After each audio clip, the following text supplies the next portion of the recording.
La mochila de Vallecas, pues la mochila de Vallecas empezamos a conocer todo tipo de detalles cuando empezamos a investigar el sumario que apuntaban a que era directamente una prueba falsa, una prueba colocada por la policía y posiblemente construida en la propia mañana de los atentados. Es decir, después de la explosión de las bombas, alguien construye la mochila de Vallecas y alguien la deposita en dependencias policiales. Esa mochila de Vallecas tenía, por ejemplo, clavos y tornillos como metralla, concretamente 650 gramos de clavos y tornillos. Sin embargo, en las autopsias de las víctimas del 11M no aparecen clavos y tornillos, en esas autopsias que fueron hechas en IFEMA.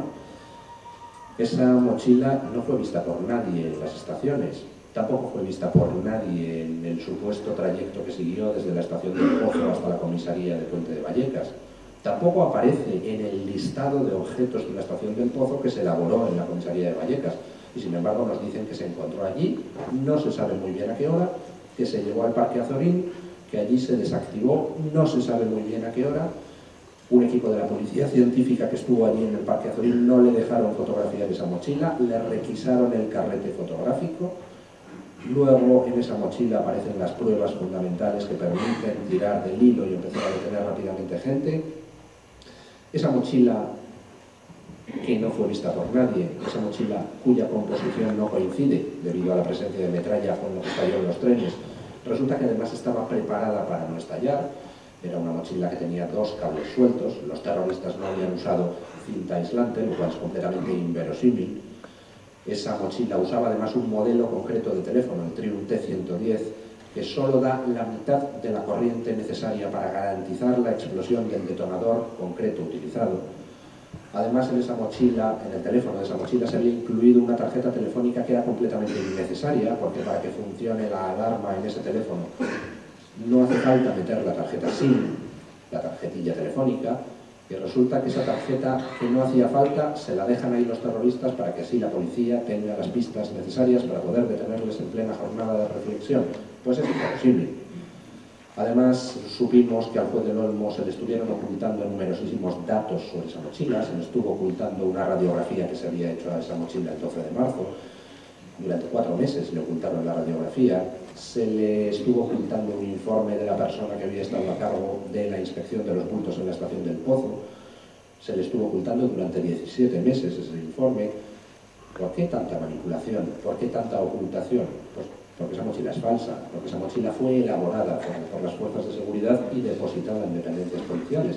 Además, depositada justamente, vaya casualidad, en una comisaría dirigida por un comisario que en la actualidad está condenado por falsificación de pruebas en el caso famoso de la detención ilegal de 2 militantes del PP.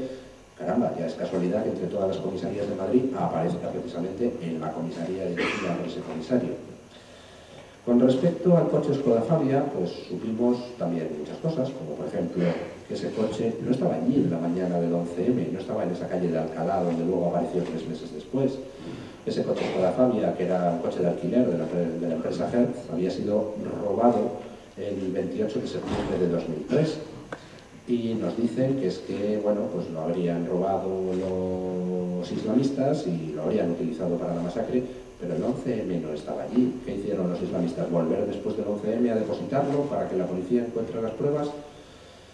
Resulta que además nos enteramos de que ese coche pues había estado aparcado en una calle de la avenida de Bruselas de Madrid 3 meses antes de los atentados.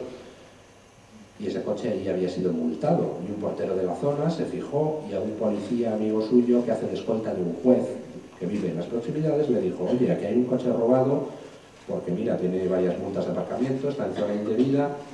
El policía miró el coche y dice: no lo he mirado en las bases de datos y no es robado. Imposible que le saliera que no era robado porque estaba denunciado por la empresa Hertz desde el 28 de septiembre, desde 2 meses antes.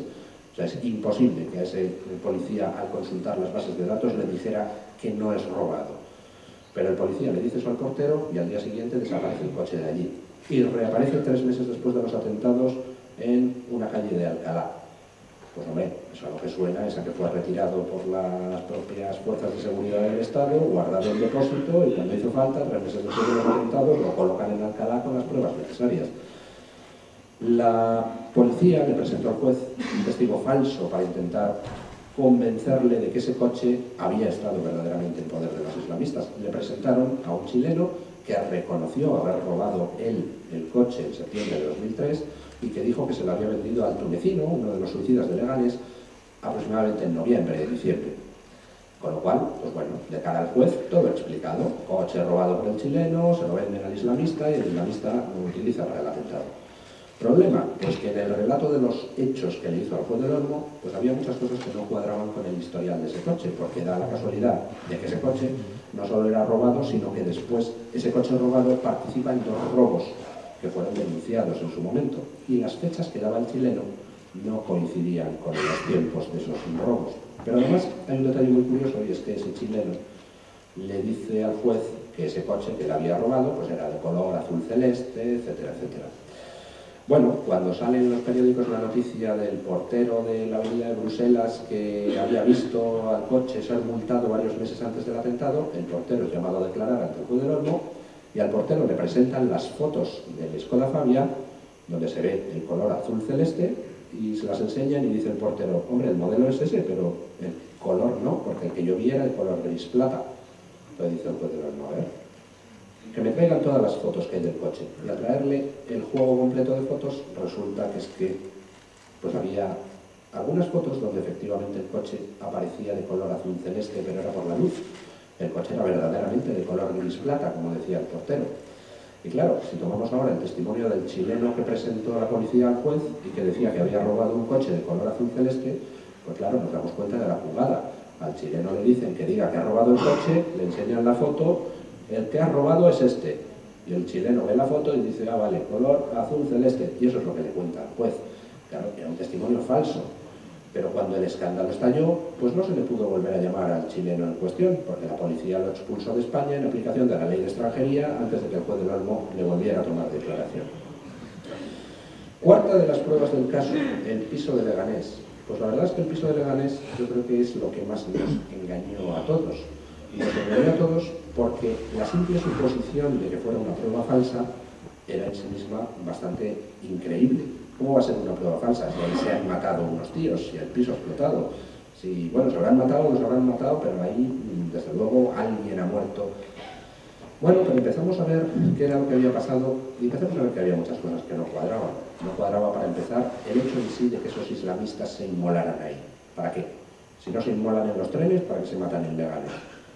Se matan con 3 semanas de retraso, no tiene ningún sentido. Vamos a suponer que efectivamente se quisieran matar. Bueno, pues se habrían matado con la casa llena de vecinos. No habrían esperado durante 7 horas a que se desalojaran 8 bloques de viviendas. Es demasiada consideración hacia el infiel. Vamos a suponer que por lo que sea no se querían inicialmente matar y al final deciden matarse. Bueno, pues teniendo en cuenta cómo fue la escena a las puertas de aquella casa, pues lo normal es que hubieran salido en tromba de aquel piso con sus cinturones explosivos o con sus fusiles o con lo que sea a intentar matar a los geos que estaban parapetados en la escalera de bajada hacia la calle.